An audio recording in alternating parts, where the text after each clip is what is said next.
RMC is supported by MonsterJoysticks.com. Level up your retro gaming with their joysticks featuring genuine Sanwa arcade parts. And OneClickPrint.com for your photos on canvas, acrylic, gifts and more. Local craftsmen and global delivery.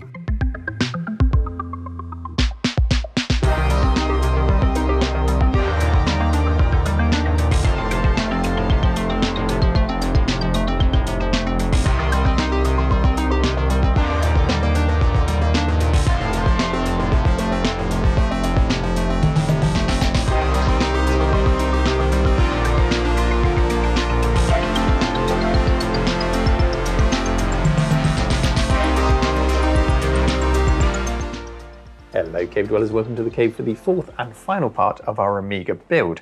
And if you're new to this series, when I say Amiga build, I really mean build. We've built this up from the component level on a brand new system board with new components in a new case and with a very modern accelerator.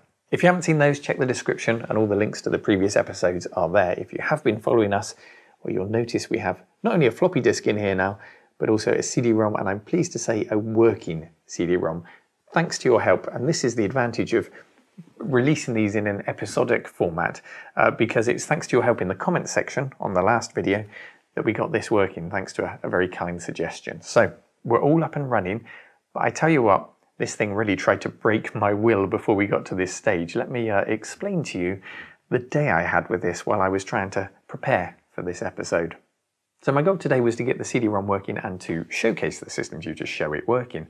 So I took the lid off, got to work on the CD-ROM, and the first thing that happened was I started getting some green screens. Now, that normally indicates a RAM problem, and sure enough, the RAM was just creeping out of these sockets. The turned pin nature of the sockets that I put in there for the RAM didn't quite fit properly with the RAM. They just sort of crept out every now and then, and I'd push it back in and it'd be okay again, and then it would creep out. I had made a note to maybe hot glue it in, or even take the sockets out and solder it in to fix that problem, but yeah, I left it a bit too long. So it did it one too many times and the RAM stopped working. So first problem, I needed to replace that RAM board. So I salvaged some old RAM parts that I had around here and got that working again. Brilliant. While we've got the board out, I thought let's put the trapdoor expansion socket in and take us up to 2 meg of chip RAM. Let's fully load this. So to do that safely, let's take the Vampire out, turn the board over so we don't damage the Vampire. And it turns out when I pulled the Vampire out, I also left a pin from the Vampire in the CPU socket, and I took this thing out really carefully, but the pin snapped off. And it turns out this is a fairly common problem with Vampire owners, and with hindsight, which is always a wonderful thing, it's recommended that you use a CPU relocator. So you put the Vampire in that, and then you put that in the CPU socket, and then worst case scenario is that you break the relocator pins and not the Vampire. So I had to repair the Vampire. I would put it in a relocator, but I had to take some pins off of my relocator that I had here to fix the Vampire. So that's why it's straight in the CPU socket again. So we got that working again, and then I slotted in the 2 meg chip RAM expansion, and guess what? Yeah, puff of smoke. I'm afraid I didn't get this on camera, but puff of smoke and that RAM board blew up. It's an old RAM board that I hadn't tested, so it was probably already broken, but yeah, that put an end to that idea. So I thought, okay, everything's working, everything's settled, apart from the CD-ROM, because I haven't got to looking at that yet. Let's put it all back together and let's fire it up. And then this, the real icing on the cake, happened. Take a look at this. Yes, I booted up my Amiga, painstakingly built from scratch, a brand new Amiga, and it booted as an Atari ST. Yes, I'll say that again. It booted as an Atari ST. And this wasn't a one-off. Every time I turned it on, my new Amiga was an Atari. What the hell was going on? So the only thing I could do was take a picture and go to my Discord chat room and say, guys, I'm having the day from hell, and this has just happened. And yeah, after much hilarity, if we go back to that scene, and if we zoom and enhance, you can see that my OSSC upscaler is sat on my joystick. It turns out this is a Vampire feature. Hold fire on boot to get an Atari ST, the feature Amiga owners always wanted. I just turned the lights off and went home after that, in the knowledge that, okay, at least my Amiga hasn't turned into an Atari, and we can get back to the problem of fixing the CD-ROM drive, which we've done now. So let me take the lid off, having got that day out the way, and show you the final form of what's inside here, how it's all configured, and then showcase the machine, and we can really stretch its legs and see how powerful it is, and also how it copes with those traditional programs and how compatible it is, and if we've got the right balance here. Let's take a look. So to recap, this build is based on that lovely purple board down there, the A500++ board by Rob Taylor, and it's in the Checkmate 1500 Plus case. We're using the optional Zorro extender card here, which comes as an option with the Checkmate case, and that takes power from the PSU and feeds it into our A500, so we don't need to use an external power brick. So that's how it's all being powered. And the CD-ROM over here is a slimline SATA with an adapter to make it a full-size SATA, which is then going through the cheapest of the cheap SATA to IDE converters, which has the jumper set to make it a slave device. That then is going from a 40-pin IDE to a 44-pin IDE adapter, which in turn goes to a dual-channel cable into the Vampire IDE. And these are all adapters that you saw in the last episode, but the key to getting this working was not the adapters, it was not the cables, we had them all correct. It was upgrading the kickstart from 3.1, which comes in the Vampire, to 3.14. As soon as I did that, everything came to life. On the other channel, we have our SD card reader, which is acting as a hard drive, and you'll see I've jumped 2 wires to it, one to pin 1 and one to pin 39 of the IDE port on this, 39 being the activity pin. That's going to the hard drive light at the front of the case, so our hard drive activity light now actually flashes and we can see when data is being read. So that's a really nice hack. If you're thinking of doing this yourself, if you use the same board, great. If you don't, you may need to use a resistor just to make sure that you don't send too much power to the light at the front there and blow it up. But yeah, you can look into that. We have, of course, got the Vampire expansion. You saw that in the last episode, but we've added in this episode a floppy drive. And the reason I decided to add a floppy drive is because I'd quite like to use this machine to rip floppy disks and create ADF files easily, which you can do on pretty standard Amigas. But by adding something else, another cable here, which I need to fit a little more neatly, but there is an Ethernet header on the Vampire. So we've got an Ethernet port added, it's just hanging out the back here, and we'll demonstrate that today. So by being able to rip ADFs and then squirt them over Ethernet very easily into my local FTP server, this is a really nice archival machine to archive off any rare or unusual floppy disks I may have. In the CIA socket at the back here, of course, we have the USB adapter, so we can use a modern USB keyboard. And yes, we need to talk about my cable management. I know it looks terrible, but we have got some quite ungainly adapters on adapters on adapters over here. We've got the big old IDE cables, and we need to consider not only cable management, but things like the SD card adapter. We don't want it hitting the case and shorting out. We need things to kind of float in the right place so that they don't cause problems. So this is a balance, and we don't need to worry about airflow. Everything's passively cooled, so this is how it's going to stay. I don't know that you'll like it. It's not pretty, but I think it's a fair compromise. Those then are the finishing touches to complete the build to its current state, to a state that I'm very happy with. You know how these things go. There's always one more thing you're thinking of adding. There's always more upgrades that are possible, and no doubt I will play with this again in future, but for now it's at a very good standard, a standard that I'm very happy with. So I think we'll connect it up to the capture system and show you exactly what the Checkmate Vampire A500++ Purple Beast Turbo is capable of.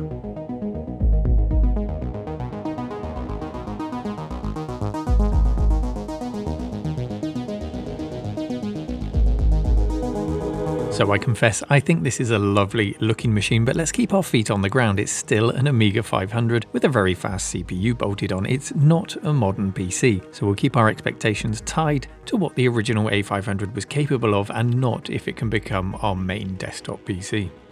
We'll start with what we're familiar with, and that's the classic games. WHD Load is configured on the default Coffin OS image. That's a pre-packaged version of Workbench 3.9 with all the bells and whistles added. And it's available from Apollo. You can find a link in the description. Apollo claimed that while being very fast, the Vampire is completely code compatible with the 68000. And my experience this week has been very positive. Everything I've thrown at it seems to work, with the exception of a few games which run too quickly to be playable, and in those situations you have the option to enable turtle mode. This reduces the speed, but not all the way back to the A500 7MHz as you might expect. If I enable it here and then rerun the benchmark, you can see that it's more akin to a stock Amiga 3000 than an A500, which would have been a nice option to have.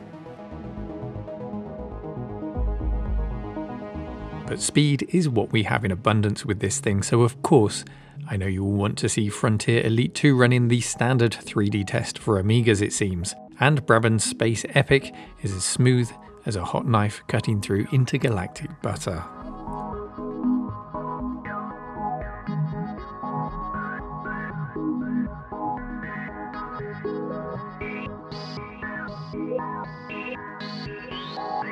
All 3D games benefit from the power boost, of course. Here's Archer McLean's Pool, which is lovely and smooth, and it's let down only by what feels like a very dated control interface when compared to later simulations of the game. Raw speed of course makes games more playable, but it doesn't elevate them to greatness alone. An improved frame rate on F-18 Interceptor, for example, serves to highlight the simplicity of the flight model. To coin a term from Top Gun, the frame rate is writing checks the flight model's ego can't cash. It feels very clunky when you tap the throttle down too low on final approach to the carrier and suddenly you just fall like a brick out of the sky instead of diving into a more gradual stall. However, it's not all about the 3D games. This isn't a PlayStation. On the whole, this presents a nice quick way to explore the classic Amiga games library with little to report back on in terms of compatibility issues. Because of the way the Vampire outputs RTG or retargetable graphics through the HDMI port, we get a very modern looking high resolution display. It's really very impressive and it makes Workbench look thoroughly modern at these high resolutions and with so many colours. Those classic games, however, will still output from the regular video port on the Amiga, so you either need a monitor with both HDMI and SCART inputs so you can flick between the two, or you want a CRT next to the system, which I really enjoy because that to me is how the old games are meant to be played. So if you've got the desk space, you really can enjoy the best of both worlds. When we quit the game on our CRT, we jump back to the nice high-resolution desktop on the HDMI output. Now, classic games are the very least I would expect to enjoy from my new system. What can I do with all of this power? Well, I once made a video on the channel called The Fastest Apple Mac is an Amiga, and that was an example of an Amiga 1200 with an 030 accelerator in it running as an Apple Mac. And a very impressive job it did of it too. If we use that same Apple Mac emulator, which is called Shapeshifter, in this system, well, we're on a whole new level of classic Mac performance. Alone in the Dark is a breeze at the highest resolution the game will allow us to run it at, and as Shapeshifter supports the whole range of graphics hardware, this is configured to use the retargetable graphics and go out through the HDMI output, so it is now by far the quickest and easiest to fire up classic Mac experience I have in the cave. And it opens up a library of applications and games, including Duke Nukem 3D. I won't try an impression, I'll sound more like a farmer than Duke. You have LGR to watch for the cool impressions.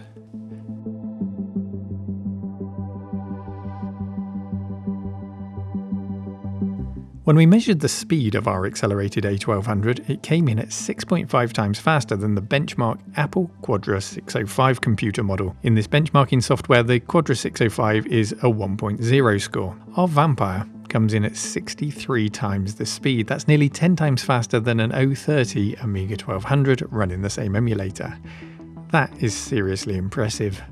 Accurate and speedy Mac emulation is of course possible because classic Macs also ran on a Motorola 68000 range of CPUs. A much tougher test is to emulate a different CPU altogether, and the Vampire does have a really good go at emulating an x86 PC using software alone. Remember, many bridge boards are available for the Amiga with anything up to a 586 CPU on it for PC compatibility. But it is still fun to see an Amiga having a go at it without that hardware to help it. I'd say we're achieving low 386 standard speeds, and it is a usable experience providing you stick to the right software. Just don't try and run Tomb Raider. I mean, it's impressive that it even runs, but yeah, the less said about the frame rate the better. And of course we did see the Amiga trolling me earlier when it booted as an Atari ST, and sure, that works too. Another 68,000 native machine that the Vampire can tackle with ease, even taking on Doom without a problem. This is all very nice, and it does give us a good idea of the power in our new Amiga, but what can it do natively without mimicking other systems? What's new? Well, yes, that workbench setup does look very attractive, and we can do a few things that are taken for granted these days, but impossible on stock Amigas, like playing MP3s or decompressing a video at a decent resolution.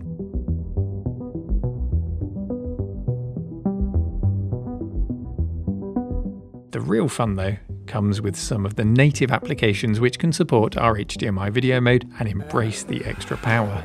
You saw Doom running on the Atari emulator, and sure, that runs great here on our Amiga. But how about some Quake? Seeing Quake here reminds me perhaps of the performance of a lower-end Pentium CPU, which in the context of an Amiga 500 is pretty cool. And there are a range of other games bundled with Coffin OS which allow us to demonstrate what this is capable of, so here's a quick montage to give you an idea.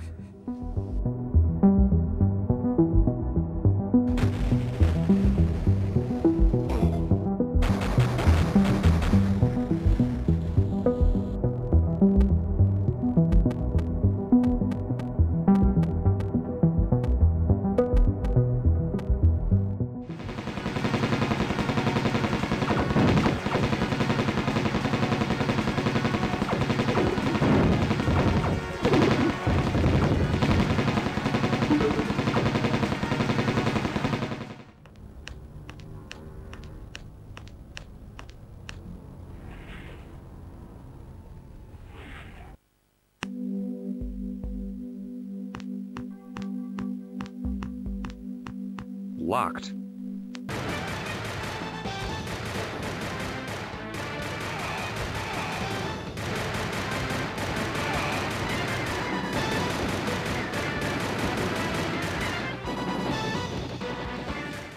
A selection of games there, and some of the demos which require more powerful hardware than stock Amigas. So as I said earlier, I'm not going to pretend that this is a modern machine. It's a classic car with a rocket strapped to it, but taking it online shouldn't be beyond its capabilities, and we have a couple of ways of doing that.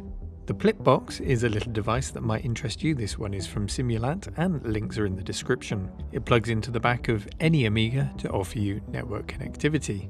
So that's certainly an option to existing owners, but as we have a Vampire in here, there is that header which I showed you earlier into which we've plugged an Ethernet adapter. In Coffin OS is then simply a case of clicking on the network wizard and selecting our device, and you can also see that the Plipbox is listed in there, so that can be just as easily configured. Within a few clicks it automatically picks up an IP address using DHCP and we're online. Now there is an Amiga web browser, here's iBrowse, and the experience of browsing the web on an Amiga on what is a very outdated web browser is exactly as you would expect. There are a lot of compatibility problems, and if you stray far from the Amiga forums and Amiga specific websites, you really are going to start to struggle. Don't even think about trying to watch a video on YouTube. But being online is about more than just the World Wide Web, and the most useful thing about having this online is FTP access. I can quickly connect to my local FTP server to transmit files to the machine or one of the dedicated Amiga FTP servers out there online, and explore a huge library of music, mods, games, or everything and anything really that ever appeared on the Amiga. The community has done a great job of archiving the software library and getting it online and available to us. So in short, using this machine to get online is really quite simple, and it's well worth doing. Speaking of archives, that was one of the reasons I wanted the CD-ROM drive to be working, so that I could explore my old public domain software CDs, and after a lot of head scratching we did get that CD drive working. The key, as I mentioned earlier, was to update Kickstart from 3.1 to 3.1.4. As soon as I flashed Kickstart 3.1.4 to the Vampire, the CD drive sprang to life. And if you're thinking of doing this yourself, there are two commands with the Vampire to try. One boots into the Kickstart ROM as part of the startup sequence, so this is a soft kick if you like, and I recommend that you do that first to check that your ROM works okay and you're not going to run into any issues. Because if you then use the second command to actually flash the Kickstart to the Vampire, well, you do risk bricking the whole thing because you've flashed a file that doesn't work onto it, so do the soft kick first. With that done, the CD drive showed up in the HD toolbox. That's a tool in Workbench to detect hard drives and CD drives and the like, and then I used a tool called IDE Fix to complete the installation. Now I can pop in CDs like Hottest for Professional here and dig through archives of public domain software, finding things like this folder full of mod files that we can fire up from the CD. How thoroughly modern. There is one disadvantage to running the CD on the same IDE port as your hard drive, and that's that it slows down the overall speed of access. We have a choice of speed settings here with the Vampire, so if you're using an SD card or compact flash as the only device on the channel, then you can really ramp up the speed, and in future I may have a play with putting the CD drive onto its own IDE card in the Zorro slot, but honestly, it's still plenty fast enough at accessing data even on the slowest setting. I don't think you'll be disappointed even if you can't use the high speed. Now another thing I wanted to use this for is to archive floppy disks before they rot away. The easiest way I've found of doing this is with some software called ADFer, which you can find at robthenerd.com. This can run on pretty much any Amiga, it doesn't need all of this power at all, but I wanted to show you it anyway because, well, it's something I've been doing a lot of since I built this machine. And what makes it so convenient is that network connectivity. So I can upload it straight into my file server or an online archive. It's nice to try and do your bit to keep this data preserved. Those are just a few of the things I've tried in the short time since I built this machine, in the space of about a week. I feel like I've still got a lot more to discover and a lot more that I want to show you, so here's another quick montage of software running on the machine, and then I'll give you my conclusion.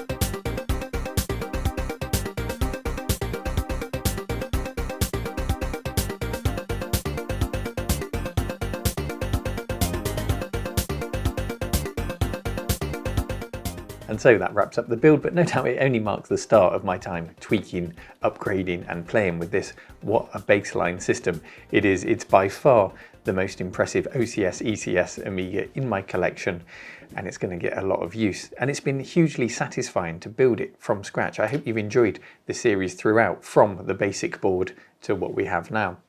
In a way, it's also given me a strange insight into what it must have been like to be an Amiga owner through the 90s.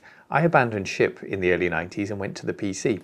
And in order to demonstrate this power, I've had to use things like an Apple Mac emulator because development basically fell off a cliff on the Amiga. Developers abandoned ship and moved to other platforms. So to get a slightly more modern word processor or games like Duke Nukem at that period, you could only really do it through an emulator.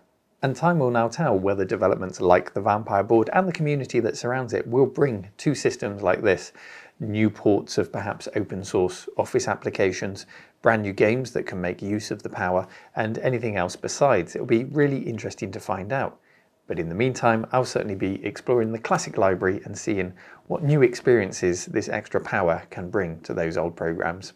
I really hope you've enjoyed the series. Everything you need to know about everything that's gone into this system is in the video description, so go and have a look, and do let me know if you take on board these projects. I know Rob has sold quite a few of the A500++ boards now, so message me on Twitter or in my Discord and let me know about your own projects. Until then, and until the next video, take care and see you soon.